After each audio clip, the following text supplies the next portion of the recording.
Welcome back, guys, to Steven's DIY Auto Repair. All right, guys, and we are back. And we're in this 2015 Dodge Durango. All-wheel drive, limited V6. And we got a whopping 202,598 miles on the clock, guys. So unfortunately, guys, customer complaint is they turned on the vehicle. They did the remote start on the vehicle. It ran. They jumped in the car, started it, literally turned the corner, and the vehicle was struggling to... didn't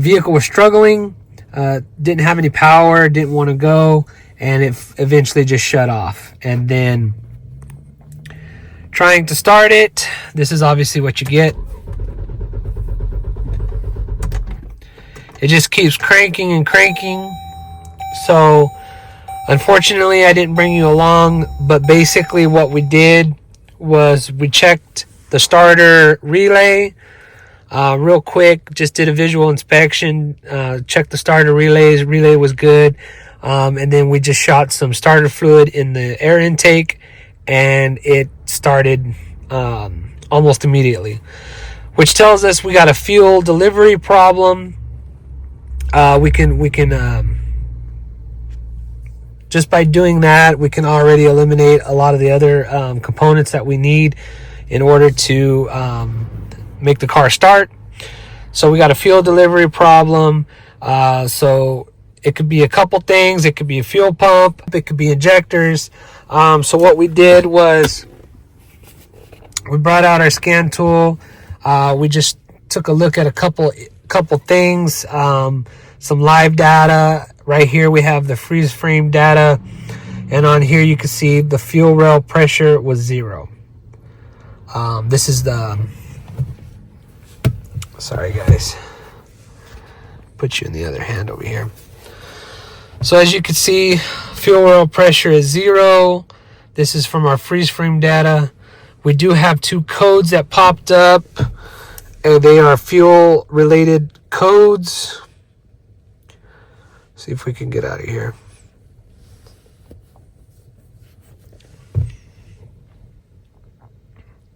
So here's our 2 codes that we have, P0171 and P0174.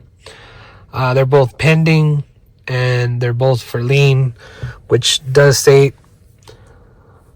mean we have low fuel or no fuel. So basically, it seems like it's going to be the fuel pump, guys. So we're going to do a little bit more digging, and we'll bring you guys right back. Looks like we're going to have a fuel pump issue. We're probably just going to get a fuel pump and toss in here. But we're going to do a little bit more digging just to kind of confirm, and then we'll bring it to the customer's attention, see what they want to do. So we'll bring you guys right back. All right, guys. So basically, this is just what we're going to do here. Got a can of engine starting fluid.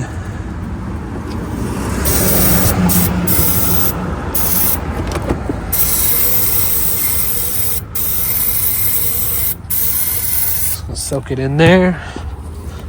Hopefully that was enough.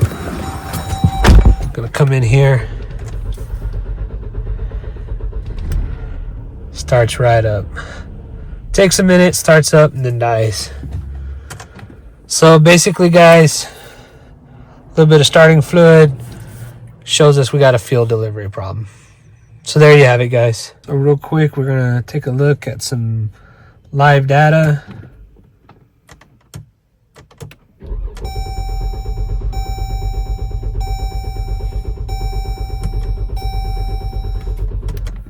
As you can see there, our injector pulse is good. So we know our injectors, we know we're getting, sorry about that. We know we got injector pulse. So basically, it looks like it's going to be a bad fuel pump, guys. So sorry I didn't take you along for the ride for the diagnosis.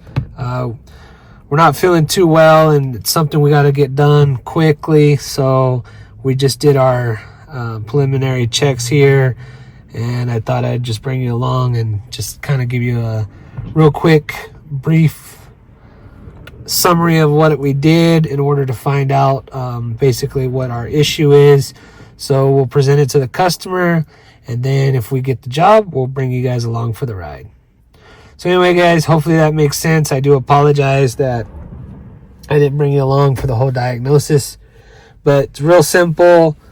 We just shot some starter fluid inside the air intake. Started right up.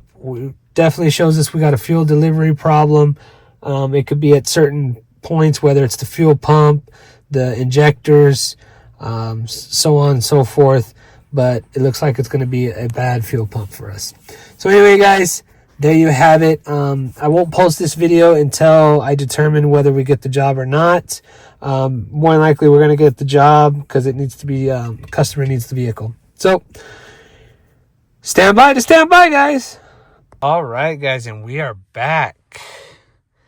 So we're back in this 2015 Dodge Durango all-wheel drive.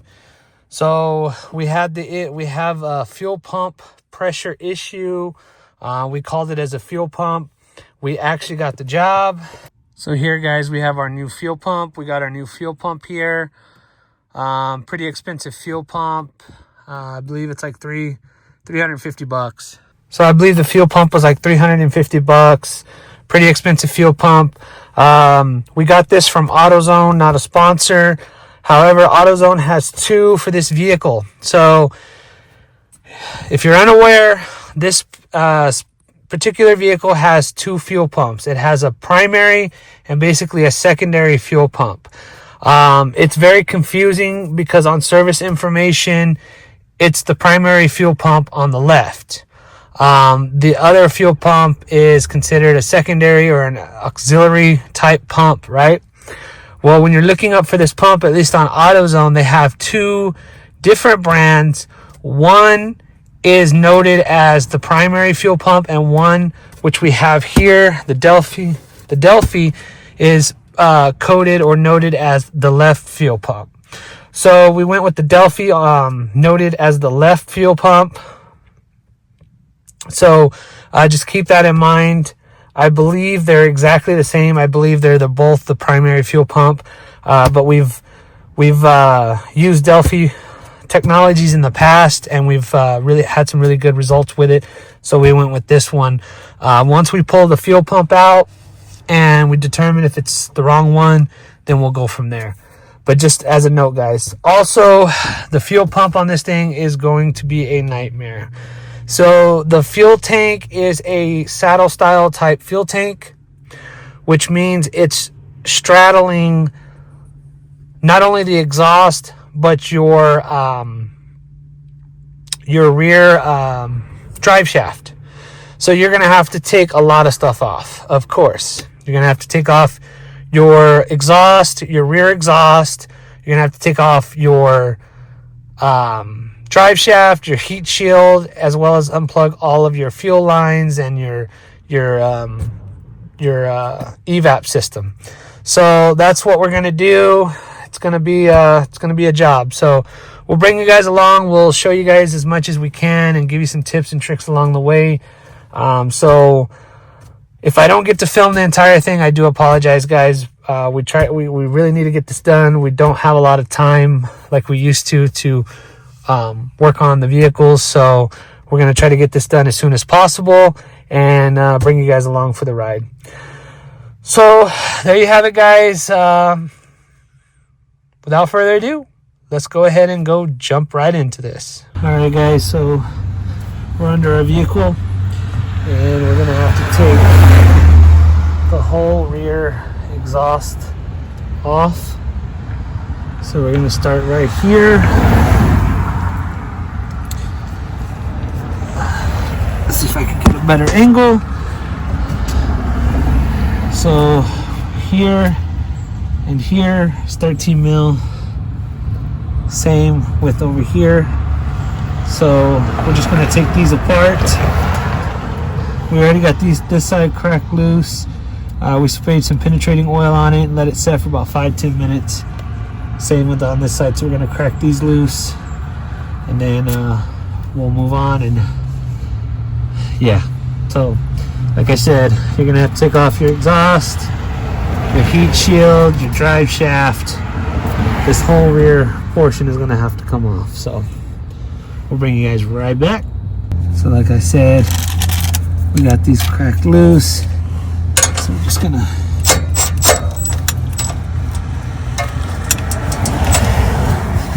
continue to take them off.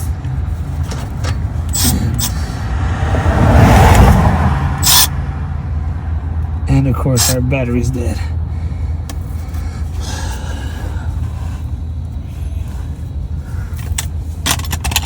Alright guys, so we're able to get one and one off. The other two, so that one and this one, we didn't do it. At least I don't think we did. But the bolt is stripped here on the inside, so it's just spinning. So when we're trying to take the nut off, it's just spinning. Tried everything, some locking pliers, you name it, we tried it. So extreme measures, extreme times go for extreme measures.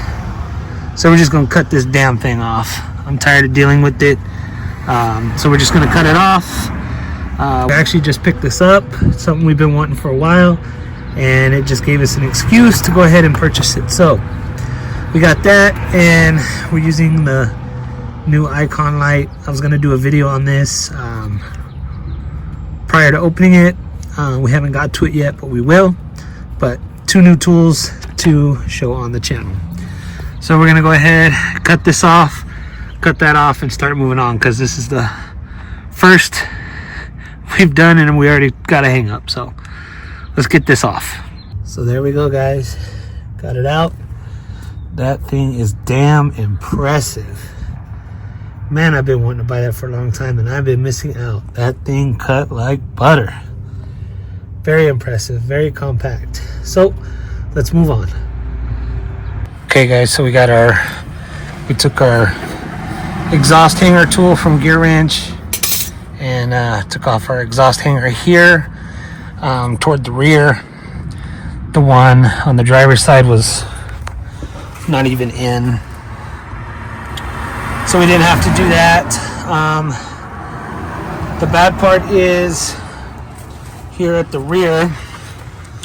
Don't know how well that's picking up due to the sun, but there is an exhaust hanger on each side, way back up the very top corner of the freaking bumper, on both sides. So we're gonna go ahead and attempt to take our bolts down and drop as much as we can the exhaust system, and then see if we can't pull it out once we kind of drop it down a little bit. If not, we might see if we could just work around the exhaust. I don't know how well that's going to do, but we might just try it out, because I really don't want to have to take the rear bumper off. But if I do, I guess that's what we're going to have to do. So I'll bring you guys right back.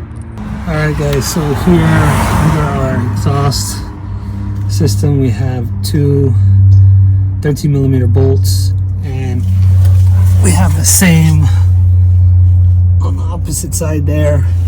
So we're gonna take those off and drop down our exhaust system. Now you could just take it off the hanger, but I feel like it's gonna be a little easier for us to take it off the bracket. So we're gonna go ahead and take it off and bring you guys right back. All right guys, so luckily you don't have to take your rear bumper all the way off. You're basically going to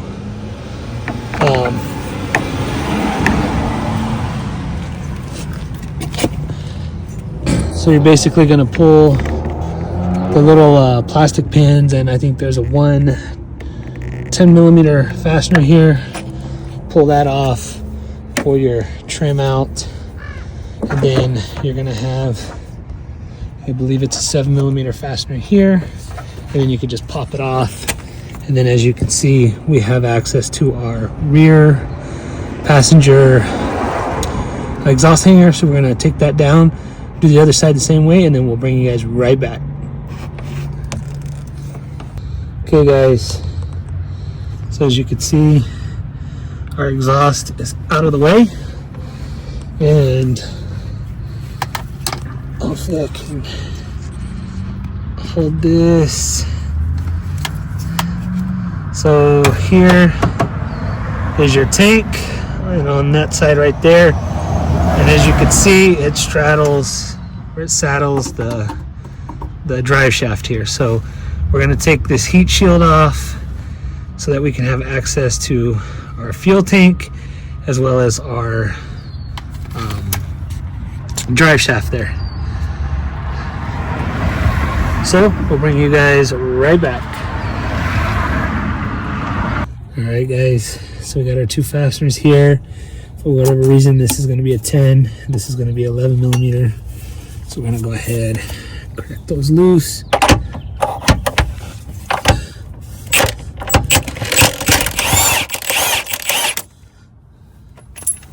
So I got that one.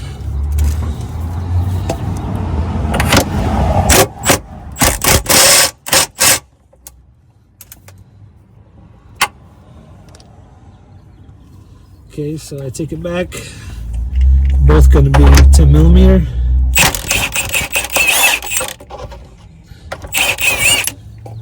It can be look bad. Pop that off. And now we have access to our drive shaft here and in there. All right guys, so we went ahead and just took the rest of our heat shield off. And it's gonna be 1, 2, 3, 4, and these are for sure gonna be 11 millimeter, guys. I'm not lying on this one. So we went ahead and just took it off. So now we are going to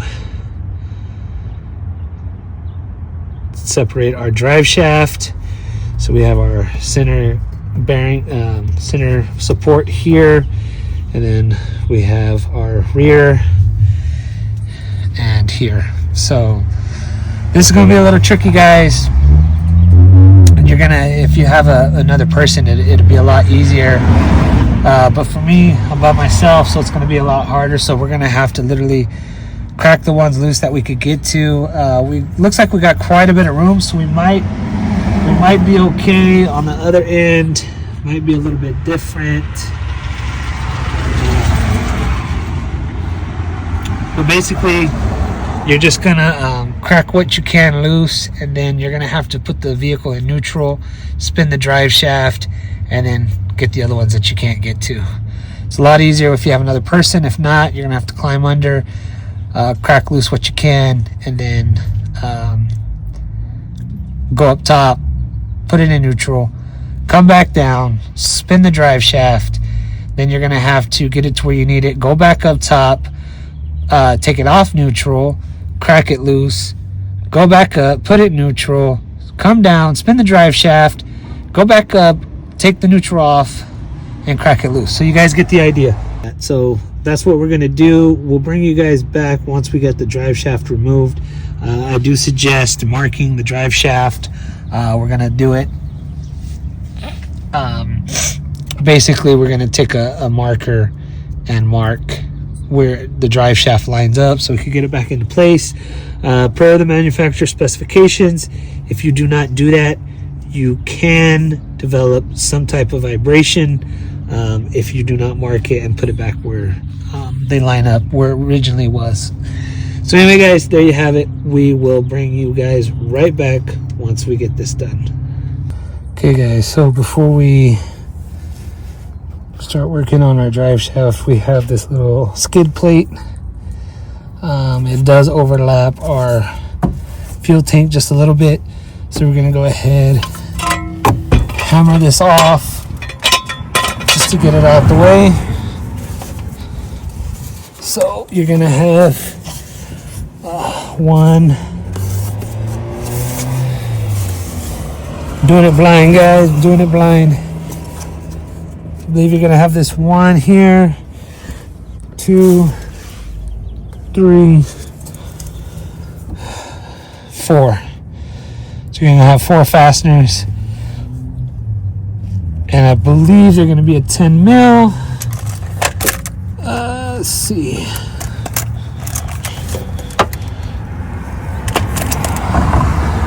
Okay, so I'm gonna have one 15 mil, and then the other 3 are gonna be 14 millimeter, guys.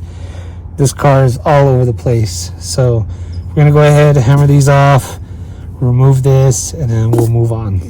So let's go ahead and get to it. All right, guys, so we got our drive shaft removed. Those 2 zoomed in there. As you can see there, we got our drive shaft removed. So the way we did it, my suggestion is leave your center support to the end. Get all of your sorry about that, guys. Get all your fasteners cracked loose and remove first. On each end we had a jack stand that was supporting the drive shaft just so it didn't fall. And then, sorry about that. And then what we did was, once we had both ends completely unbolted, we took another jack stand and supported the middle here, the middle frame or the middle bracket, unbolted that, and then toward the rear, in your rear, for the rear wheels for the drive shaft back there, all you got to do is just kind of pull it forward toward the front of the car, and it pops right out, pops out really easy. The hard part was over here in the front. It's connected to the transmission. This is where we had the issue. We had to put a pry bar in. I was by myself, so I had to be careful. It's easier with 2 people, but I was by myself, and I was definitely able to do it no problem. I held the drive shaft and then pried on this just a little bit. It popped, and then I was able to grab both ends and remove it safely and effectively. So now, guys, all we have left is our fuel tank, which again is right here and right there, guys. So now what we're going to do is just going to go through and disconnect all of our connectors and fuel lines and all that stuff, like there, our quick disconnect evap lines and stuff. And then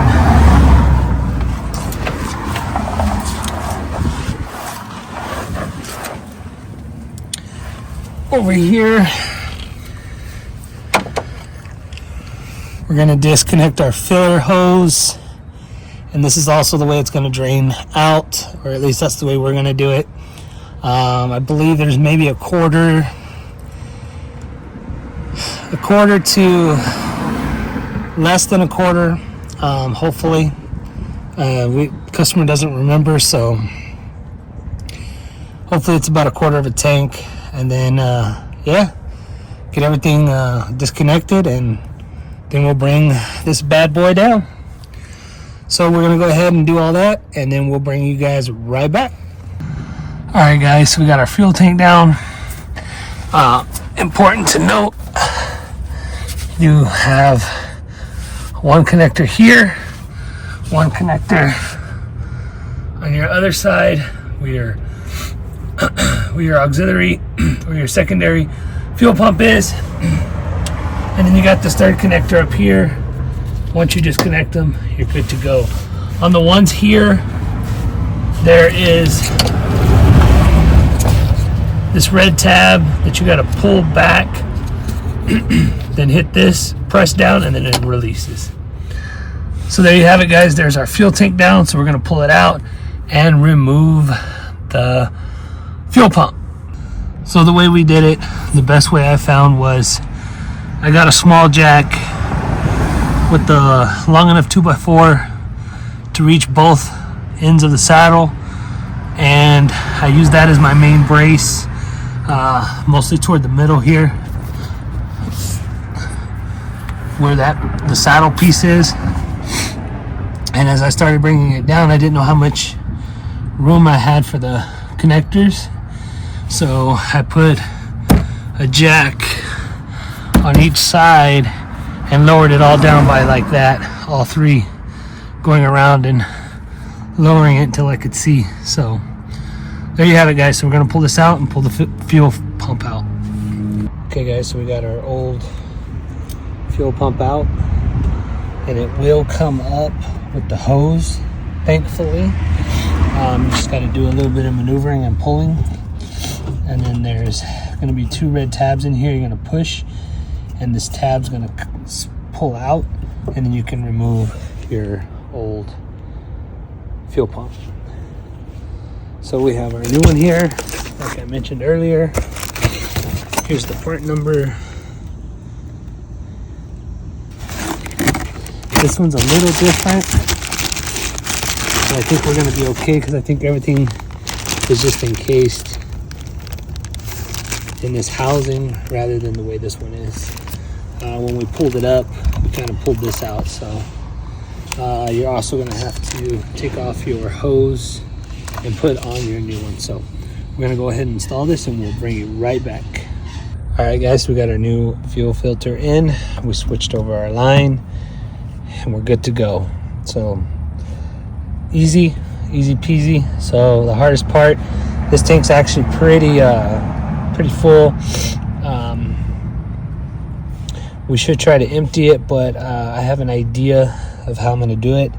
I'm going to kind of put it back exactly the way I took it down, see if that works. If that doesn't work, then we're going to go ahead and have to drain it. So let's get this put up. Just like that, guys. Nice and easy. Nice and easy. All right, guys. So as you can see, we have our drive shaft in, torque to spec, got our heat shield, and all the rest of our skid plates back in. So your drive shaft is going to be torqued to 31 foot-pounds, and you also want to do it at like a star pattern to make sure it goes on evenly. So like the gas tank, we did it just like we said. The way we took it down is the way we put it back. It worked out really great, especially being one person. We had the smaller jack in the middle and the two bigger jack stands, or jacks on the ends here, and we just raised it all up, got it into place, plugged everything up. Make sure you plug all three of your connectors back. Got that torqued to spec in place. Then we went with our drive shaft, torqued it to spec, and then we put our heat shields on. So now pretty much all we have left is our muffler, and you see it's one big giant piece. So we're gonna get this put back in, get our rear panels click back in, and we should be good to go, guys. So we're gonna put this back in, and then we'll bring you guys right back. So again, guys, being one person, kind of have to figure it out. Best way we found is to do the rear first. Put both ends on jack stands until you can get it into the grommet on each side, and then all we're gonna have to do is in the middle, just pick it up and bolt it in. As you can see here, goes into the grommet really easy. You can also use the weight of the exhaust to your advantage and push forward, and it slides right in. So we're gonna keep moving on. Alright guys, so we got everything put back together and torqued down the spec. Now we're going to get in there and see how she runs. Alright guys, moment of truth. I have a feeling she's going to run. Let's see. Ready? In 3, 2, 1. Woo-hoo-hoo! Purrs right up, boys. So, we actually knew it was going to start. We actually had to move the vehicle. So once we got the fuel pump in, the drive shaft, and pretty much everything except for the exhaust, we went ahead and turned it on because we had to move the car.